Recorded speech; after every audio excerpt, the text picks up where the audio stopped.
Assalamualaikum warahmatullahi wabarakatuh. Pada video kali ini kita akan membahas tentang bagaimana cara mengecek asumsi one sample t-test dengan SPSS. Baik, berikut adalah ilustrasi contoh penelitian. Misalkan manajer suatu perusahaan menduga bahwa rata-rata penghasilan lebih dari 80 juta per bulan. Diambil sebanyak 45 bulan data penghasilan perusahaan untuk dijadikan contoh dalam penelitian tersebut. Ujilah hipotesis tersebut dengan tingkat keyakinan 95%. Silahkan download datanya melalui halaman ini. Pertanyaannya, bagaimana mengecek asumsi pada metode one sample t-test yang harus dipenuhi menggunakan SPSS? Baik, saya akan mengilustrasikan bagaimana cara menggunakan SPSS untuk mengecek asumsinya. Oke, silahkan dibuka aplikasi SPSS-nya. Kemudian file yang sudah di-download tadi kita masukkan ke SPSS. Caranya yaitu pilih file, kemudian open, kemudian pilih data, maka akan muncul tampilan seperti ini. Yang pertama yang Anda lakukan adalah jangan lupa pilih tipe filenya dulu, yaitu pilih tipe Excel. Kemudian setelah itu cari file yang telah Anda download sebelumnya. Oke, yaitu file onesample.xlsx. Kemudian klik tombol open, maka akan muncul kotak seperti ini. Pada kotak dialog ini kita akan diberi pilihan apabila lebih dari satu sheet dalam file Excel-nya. Kemudian tekan tombol OK. Oke, maka data penghasilan sudah masuk ke SPSS. Oke, setelah data berhasil diimpor masuk ke dalam SPSS, sebaiknya data tersebut masing-masing variabelnya kita definisikan dulu di tampilan variable view sebelum melakukan pengolahan data. Oke, silakan diklik variable view. Di variable view ini kita akan melihat variabel-variabel apa saja yang masuk ke dalam atau pada saat kita mengimpor data. Di sini variabelnya cuma satu, yaitu penghasilan. Kemudian tipenya adalah tipe numerik karena yang dimasukkan adalah bentuk angka. Kalau yang dimasukkan dalam bentuk karakter itu biasanya menggunakan string. Oke. Kemudian width di sini adalah banyaknya karakter atau digit pada variabel penghasilan. Kemudian desimal adalah banyaknya digit di belakang koma. Kemudian label adalah label untuk variabel penghasilan. Kemudian value ini digunakan apabila variabel yang dimasukkan adalah variabel kategorik. Kemudian missing adalah untuk data hilang. Kemudian columns adalah lebar kolom pada variabel penghasilan di data view. Kemudian alignment ini untuk rata kiri atau rata kanan atau rata tengah data di variabel penghasilan. Kemudian yang paling penting adalah measure. Pada measure ini terdapat 3 pilihan, yaitu scale, ordinal, dan nominal. Bila data yang kita masukkan adalah bentuknya continue, maka kita pilih scale. Kemudian apabila data yang kita masukkan bentuknya kategorik, maka kita pilih ordinal atau nominal. Baik, perhatikan kembali asumsi-asumsi yang terdapat pada metode one sample t-test.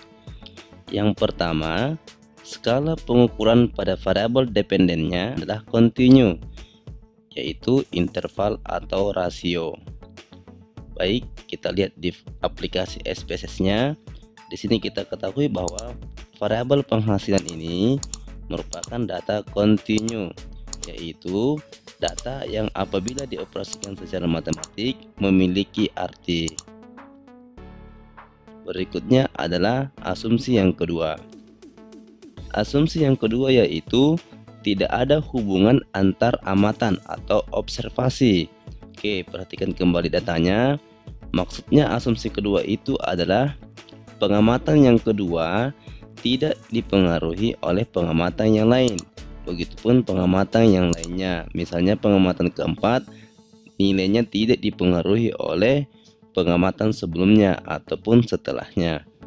Artinya nilai amatan ini yaitu saling bebas.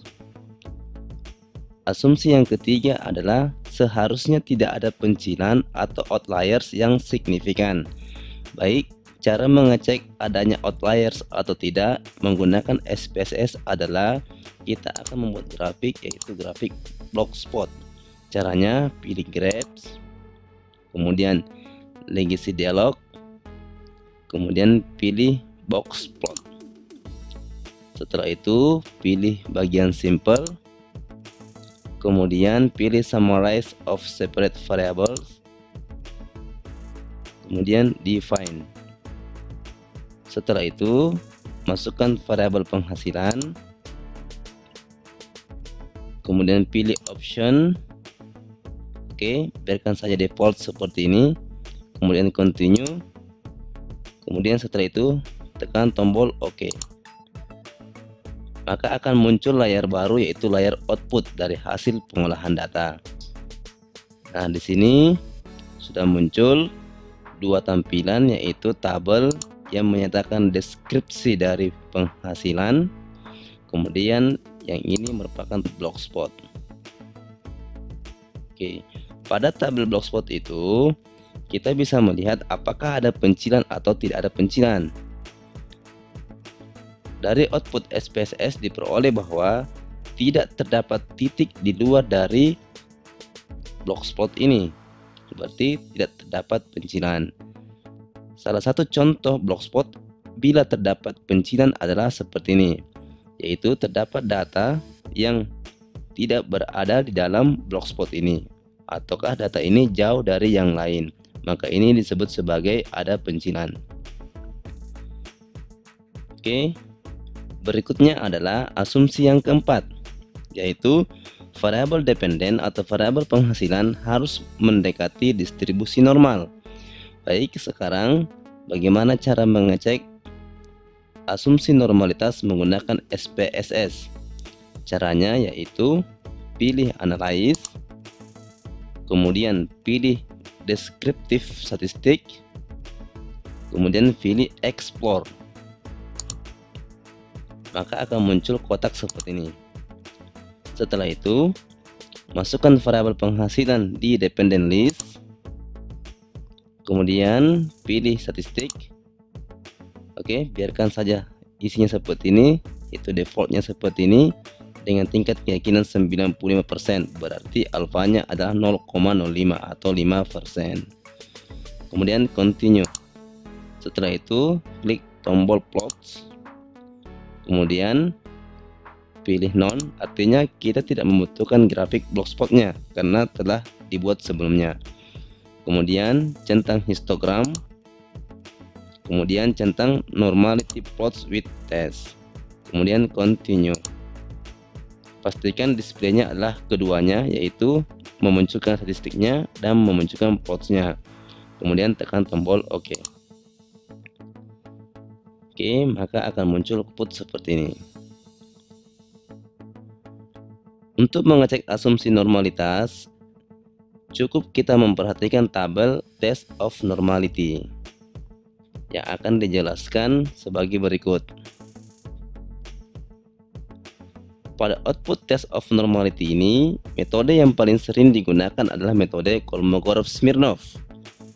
Berarti kita akan melakukan pengujian hipotesis, yaitu pada hipotesis 0, sampel penghasilan berasal dari populasi yang berdistribusi normal.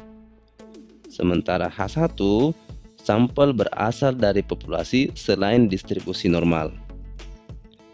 Hasilnya kita bisa lihat bahwa berdasarkan hasil output yang diperoleh, nilai tes statistiknya pada metode Kolmogorov-Smirnov sebesar 0,127. dengan nilai signifikansi 0,066. Karena nilai signifikansi ini lebih dari alfa 0,05, maka tidak cukup bukti untuk menolak H0. Artinya H0 diterima. Oleh karena itu, sampel berasal dari populasi berdistribusi normal dengan tingkat keyakinan 95%. Baik, itulah penjelasan tentang cara mengecek asumsi metode one sample t-test. Oke, sekian dulu video kali ini. Sampai jumpa di video berikutnya. Jangan lupa share, like, and subscribe ya. Wassalamualaikum warahmatullahi wabarakatuh.